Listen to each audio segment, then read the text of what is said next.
Bonsoir, merci de nous suivre à travers ce magazine Au-delà de l'actualité.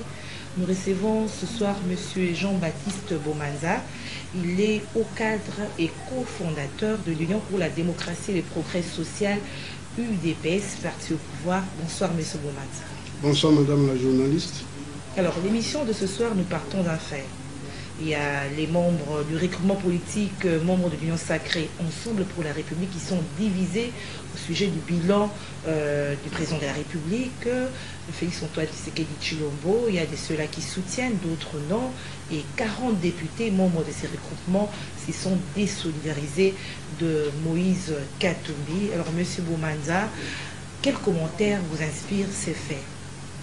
Merci Madame, mais bien avant, permettez-moi de m'acquitter d'un agréable devoir, celui qui consiste à saluer les combattantes et combattants de l'UDPS, tous les hauts cadres. Je salue aussi le secrétaire général du parti, Augustin Kabouya, qui doit se retrouver présentement à Kisangani.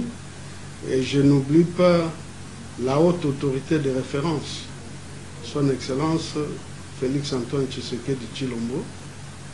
Madame, je crois qu'il y a des choses qui ont toujours été prévisibles dans la vie. Vous devez retenir une chose.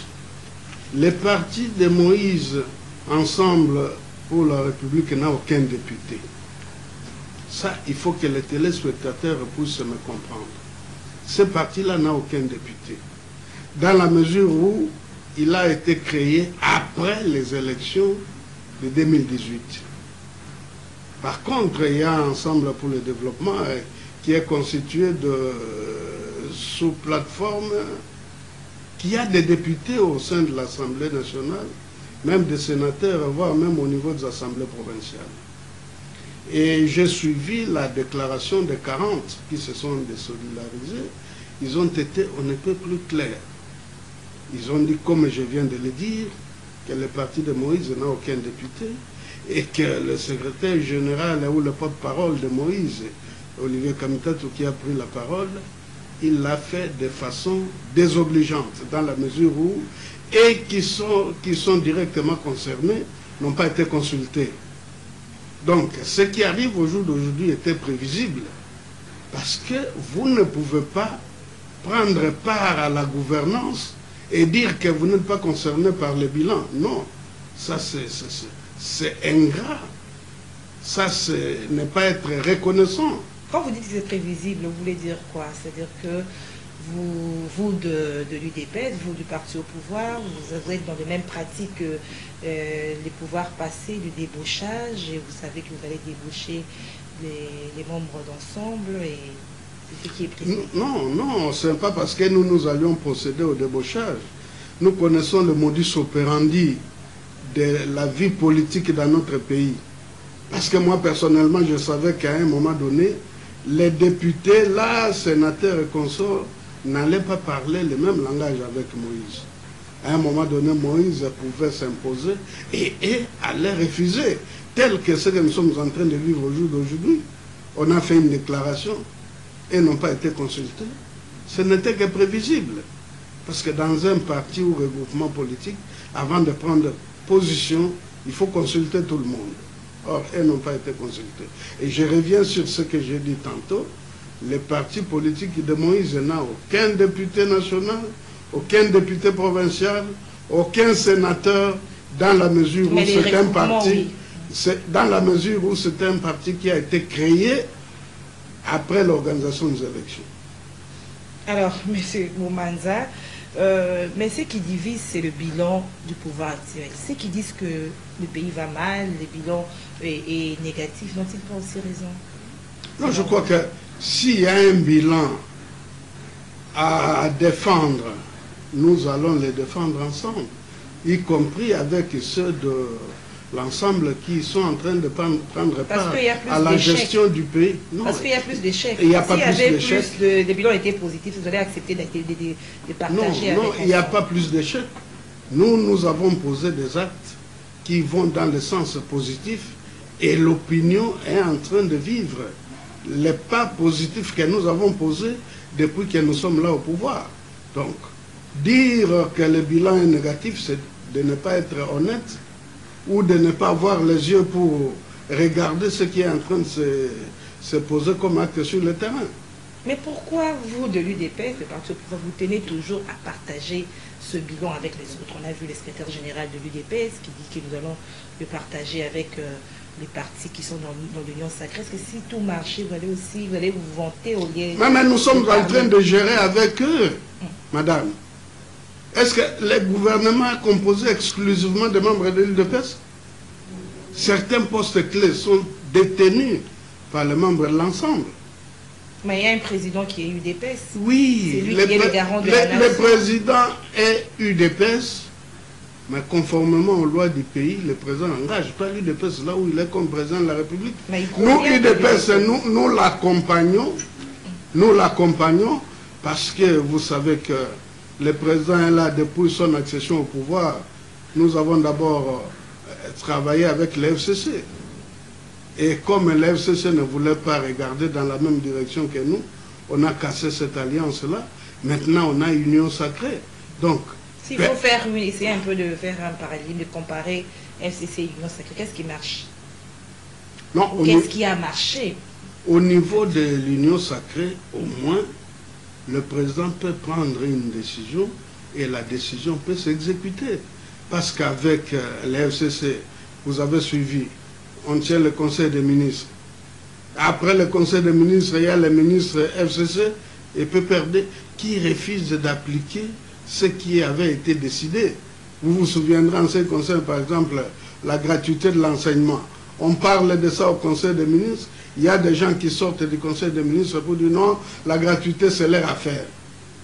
Vous avez suivi même des ministres qui ont déclaré que non, Yémen, Yayebisinga Gobangate. Mais c'est la même situation aujourd'hui avec Ensemble dans l'Union sacrée.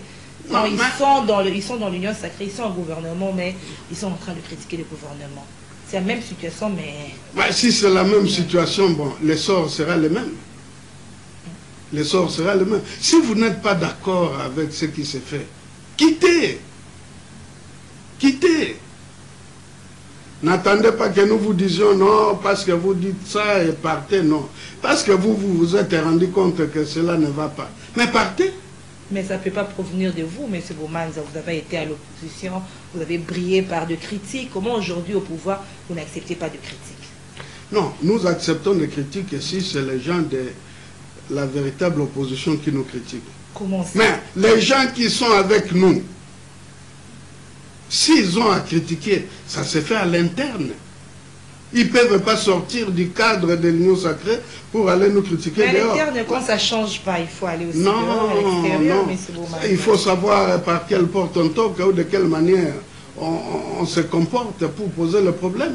Donc, je crois que s'ils se sont rendus compte que ça ne vaut plus la peine de cheminer avec nous, ils n'ont qu'à tirer toutes les conséquences qui s'imposent. Et voilà pour la raison pour laquelle, comme l'ensemble n'est pas d'accord avec vous, vous êtes en train de chercher des voies et moyens pour débaucher. Aujourd'hui, on parle de la pétition contre le ministre de Transport parce qu'il est resté fidèle à Moïse Katumbi. Ce sont toujours des techniques, ce sont des pratiques qu'on a retrouvées à l'époque de Kabila que vous répétez. Non, je crois que nous posons des actes conformément aux lois de la République. Ce n'est pas l'UDPS qui a initié la pétition, ce sont les députés nationaux. Parce qu'il n'est pas d'accord, il est resté loyal à Moïse Katumbi. Non, mais dans leur motivation, ils n'ont pas fait allusion à ça. Dans leur motivation, ils ont évoqué des raisons qui font qu'ils puissent adresser au ministre, à mon jeune frère, Chérubin Okende, la motion. Donc, pour le moment, moi, je ne peux pas trop commenter. J'attends qu'on lui adresse effectivement, on lui signifie la motion, qu'il vienne se défendre. On saura la suite. Ce n'est pas parce qu'il est membre, il est fidèle à Moïse. Non, c'est dans la pratique courante des assemblées législatives. Mais si on peut réfléchir par rapport à ce fait-là, est-ce qu'il est le seul ministre à ne pas bien gérer dans son secteur? C'est une question qu'il faut poser aux députés nationaux qui ont librement décidé de lui adresser à lui cette émotion. Ça doit être la deuxième fois. Il y a eu le cas Kalumba qui était à l'économie. Donc, ce n'est pas qu'on a choisi Chérubin puisqu'il est fidèle à Moïse, mais il n'y a que les députés qui connaissent les motivations profondes. Mais de ce côté-là, nous n'avons rien à dire. Nous suivons comme tout le monde et on attend que les choses se clarifient. Mais s'il faut voir une motion, ce ne serait pas avec le ministre, par exemple, de la Défense, parce que jusque-là, ça fait plus de 3 mois que Boudanganda est occupé. À Kwamouth, il y a des tueries. Est-ce que ce ne serait pas avec le ministre de la Défense, par exemple? Non, je crois que ça, ce n'est pas à nous de répondre à cette question. Ce sont les députés, dans leur libre arbitre, ils ont choisi de s'adresser d'abord au ministre des Transports. Et nous pensons que la série pourra continuer. Donc, ce n'est pas nous qui décidons. Ce sont les députés qui ont librement décidé de lui adresser cette émotion-là. Alors, M. Boubanza, revenons sur le nœud même de cette division au sein d'ensemble pour la République, c'est sur le bilan. Est-ce qu'aujourd'hui, on ne peut pas donner raison à ceux qui disent que le pays va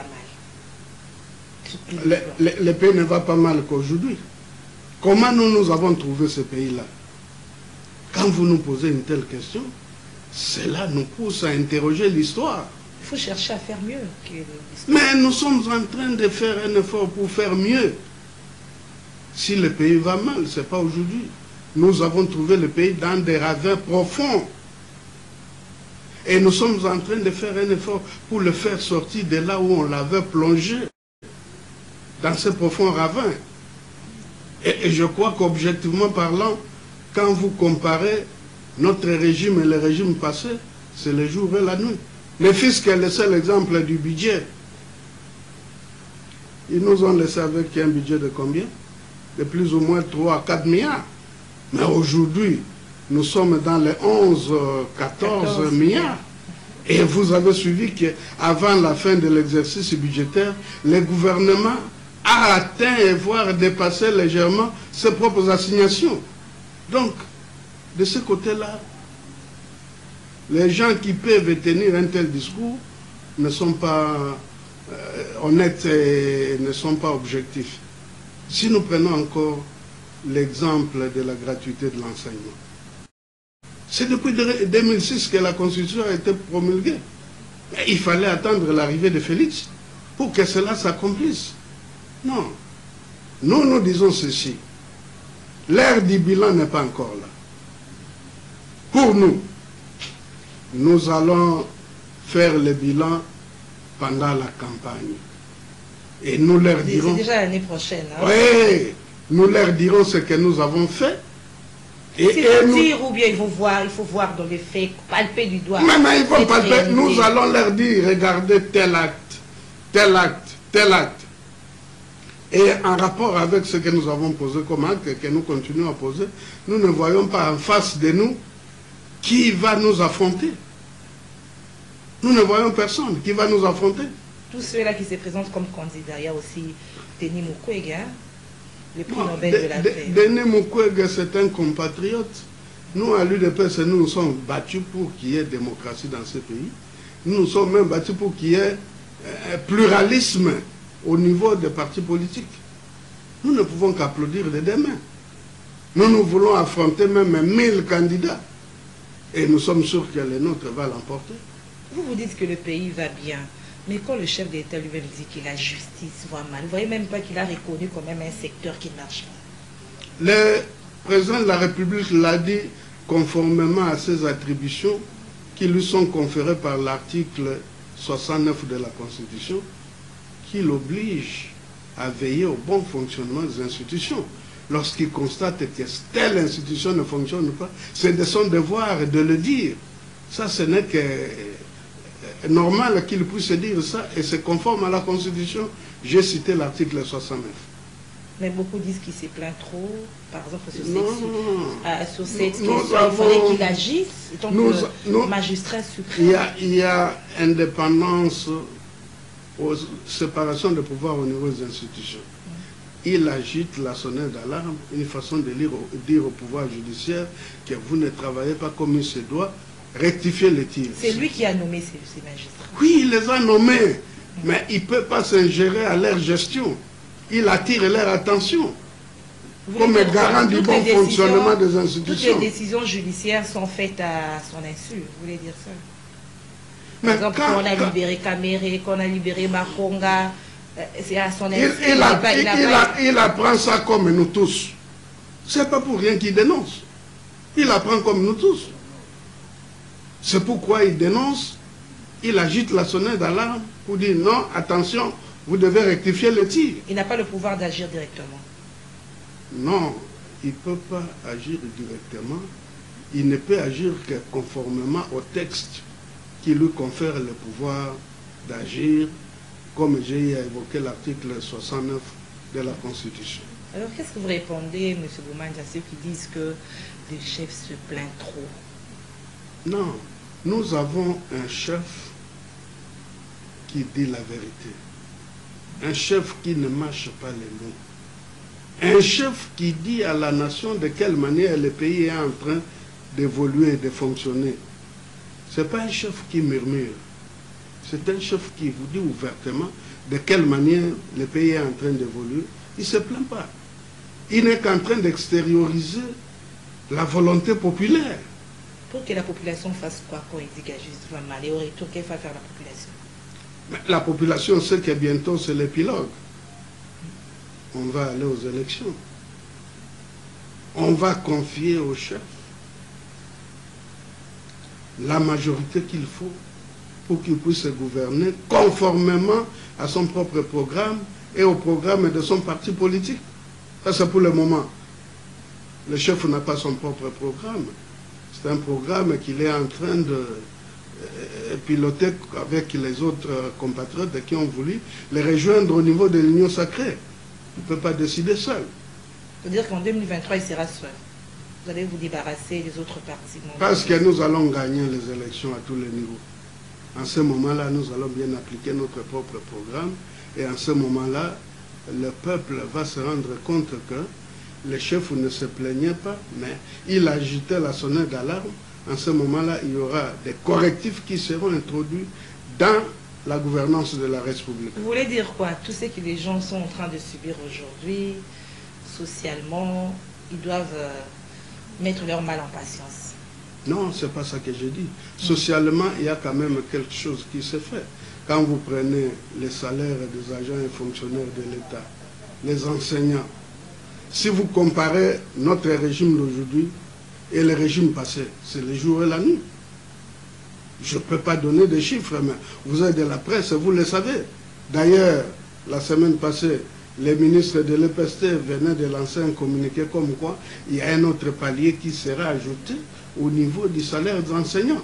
Donc, il faut qu'on soit vraiment sincère, qu'on soit objectif. Nous avons ce programme-là de développement de 145 territoires. C'est un programme qui va booster le développement à la base. Donc, vous voyez les travaux qui s'opèrent par-ci, par-là. Récemment, le chef est allé inaugurer l'usine de la régie des eaux de Lembaïdmou. À l'est, là, Kingasani, Massina et consorts, ils avaient des problèmes de l'eau. Aujourd'hui, ce problème n'existe plus. Bientôt, il y aura une autre usine qui va être inaugurée du côté de Nzela Amai. Donc, nous sommes en train de faire un effort pour évoluer positivement, mais le trou était tellement profond qu'on nous comprenne. Nous pensons que d'ici à la fin de notre mandat, les gens vont nous donner raison. Alors, vous avez évoqué tout à l'heure les salaires des agents et fonctionnaires de l'État, vous avez parlé de ça. Il y a un sujet qui a fait débat, qui a fait couler encre et salive, des émoluments des députés, 21 000 $. Il y a même une commission qui a été mise en place pour auditionner les députés Sessanga et Kassekwa qui ont mis à nu cette affaire. Quel regard vous portez par rapport à ce débat? En ce qui me concerne particulièrement, j'ai toujours voulu que l'article 58 de la Constitution soit appliqué. Qui dit cet article? Cet article parle de la répartition équitable du revenu national. Les deux députés cités nous ont dit que les émoluments des députés s'élèvent mensuellement à 21 000 $. Les autres disent que ce n'est pas 21 000 $, c'est 7 000 $. Les chiffres sont variés. Bon, le souci qui est le mien particulièrement est que les débats autour de cette commission se fassent publiquement. C'est-à-dire non seulement que le public assiste, mais que ça soit retransmis à la radio et à la télévision pour que nous puissions connaître toute la vérité sur cette affaire. Pour que nous puissions savoir qui disent la vérité et qui ne la disent pas. Et au cas où ça s'avérait vrai? C'est en ce moment-là que nous allons donner notre point de vue, parce que le débat n'est pas encore organisé.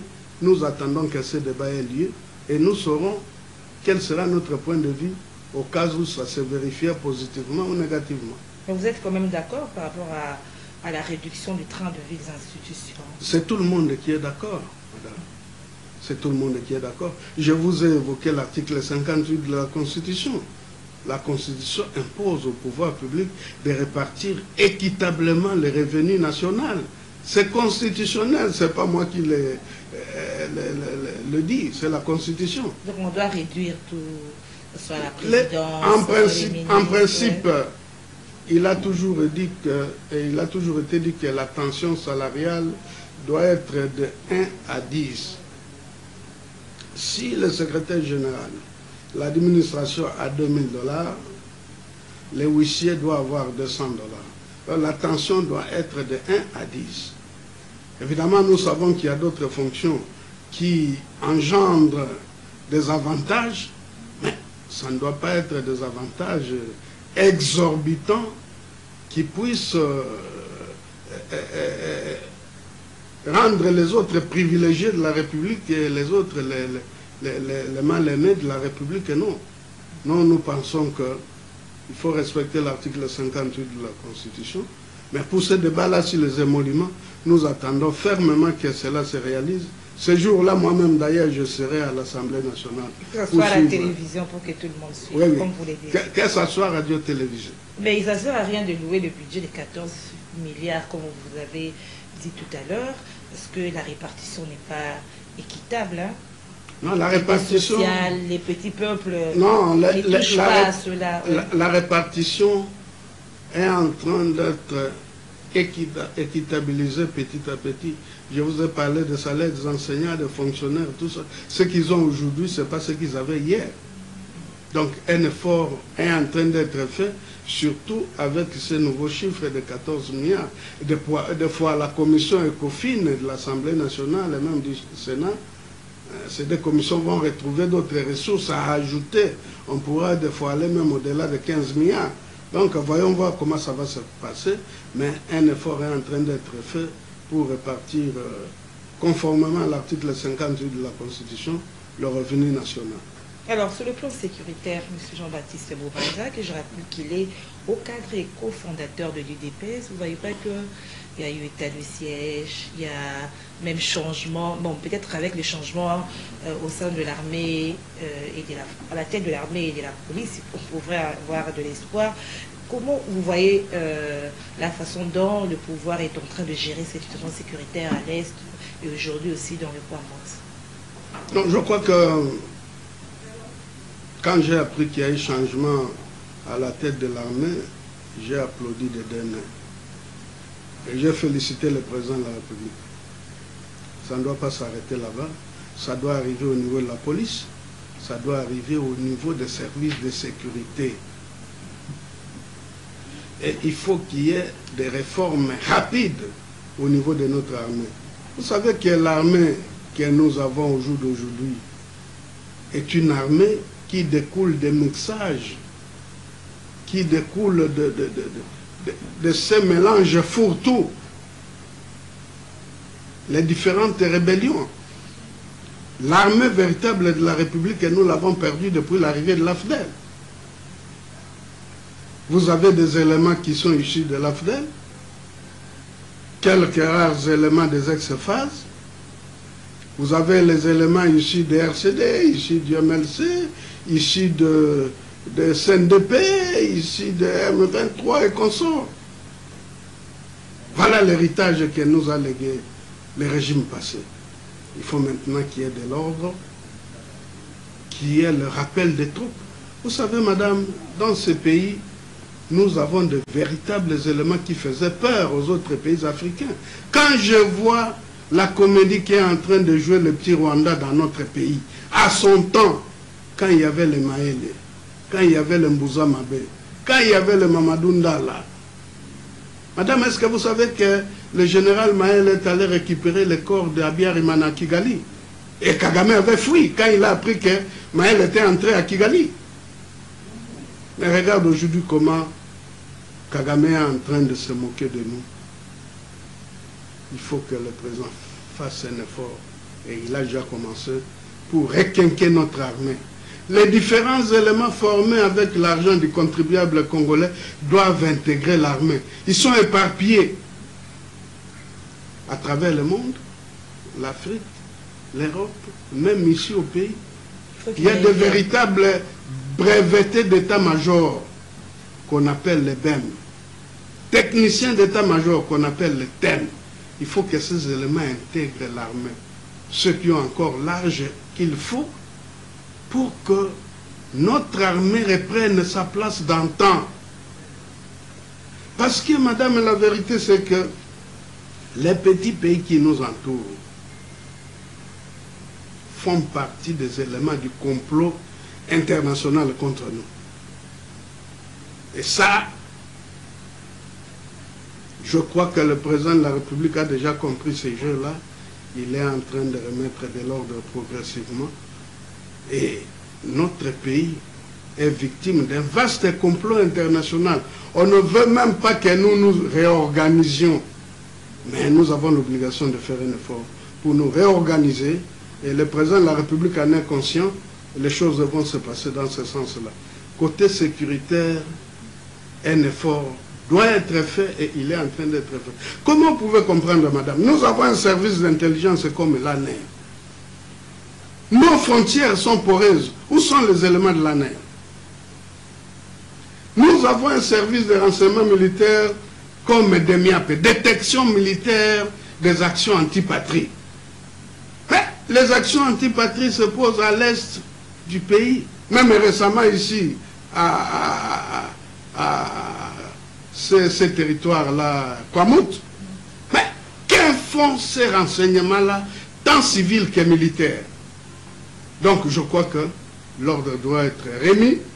La solution efficace par rapport à cette situation. Si. On doit requinquer notre armée et nos services de renseignement, tant civils que militaires. Alors, nous ne devons pas terminer notre magazine de l'électricité sans parler de la question de l'électricité et de l'eau, le calvaire de la population, le calvaire quotidien de la population. Aujourd'hui, il y a des nominations au sein de ces deux entreprises. Quelle est votre réaction? Est-ce que cela va changer la façon de faire? On va rectifier le tir après ces nominations? Alors, je crois que les nouveaux dirigeants de la Régie des eaux et de la SNEL ont du pain sur la planche. Ils doivent rectifier le tir. Pas ils doivent, mais ils sont obligés de le faire. La Régie des eaux nous dit l'eau c'est la vie. Moi, après le premier graduat, j'avais passé mon stage à la Régie des eaux. Je sais à peu près comment ça se passe là-bas. La SNEL, l'énergie. Est-ce que vous pouvez vous imaginer en pleine capitale? Il y a des gens qui ont baptisé notre électricité Marie de nuit. Est-ce que vous trouvez ça normal? Et pourtant, nous avons un des plus grands barrages hydroélectriques au monde. Et en pleine capitale, madame, nous sommes tout le temps plongés dans l'obscurité. Des fois, cette émission qui passe ici, beaucoup ne vont pas suivre à cause de l'obscurité. Je crois que ces dirigeants-là, et n'ont pas de période de grâce. Ils doivent tout mettre en œuvre pour régulariser la fourniture en eau et la fourniture en électricité. Je connais quelques compatriotes qui sont là-bas, dans les différents comités de gestion, surtout au niveau de la SNEL. Il y a les honorables Kodoro, Lengi Pouloulou. Il me semble que Kodoro et Singh sont les anciens de la SNEL. Ils ont suivi les critiques de la population comme députés. C'est l'occasion qu'ils aillent corriger maintenant. Et donc nous pensons qu'ils vont faire un effort pour rectifier le tir et que nous ne puissions plus nous plaindre en ce qui concerne la fourniture en eau et en électricité. Merci, M. Jean-Baptiste Boumans. C'est moi qui vous remercie, madame. Et je termine cette émission en saluant tous les compatriotes, les Quinoises et Quinois, et surtout en demandant aux compatriotes d'en face, parce qu'il y a, quand je vous avais dit ici que madame, en face, nous ne voyons personne. Vous avez suivi au moins la cérémonie de remise et reprise au niveau de la Mouka, du moins la partie qui est restée encore à la Mouka. Vous avez suivi ça, non? Divergence de vues. Et quand j'ai suivi Adolphe Mouzoutou ce matin, il a parlé à partir du Grand Bandundu, parmi les reproches adressés à Fayoulou. Il dit que Fayoulou ne veut pas reconnaître que lui est un ancien Premier ministre. Vous voyez, Adolphe, c'est un ami à l'époque que nous étions Palou et UDPS à limiter, mais au moins il est plus ou moins réaliste. Nous pensons que les moments qui approchent là, le moment M ou le moment TOUM, nous allons voir ceux qui sont en train de crier, qui véritablement va dresser des obstacles face à nous en 2023. Ça vous réjouit, hein, de voir... non, ça ne nous réjouit. Nous voulons que nous ayons de véritables compétiteurs en face, parce que nous sommes sûrs de remplir en 2023. Merci, M. Jean-Baptiste Boumanza, au cadre et cofondateur de l'UDPS. Merci à vous. Ancien secrétaire national à la communication et porte-parole nationale de l'UDPS. Merci pour qui a fait la pluie et le beau temps. Merci pour la précision. Merci à vous, fidèles téléspectateurs de Magazine Au-delà de l'actualité. Vous nous suivez tout le mercredi à 21h10 et jeudi à 13h30 en rediffusion. Au revoir.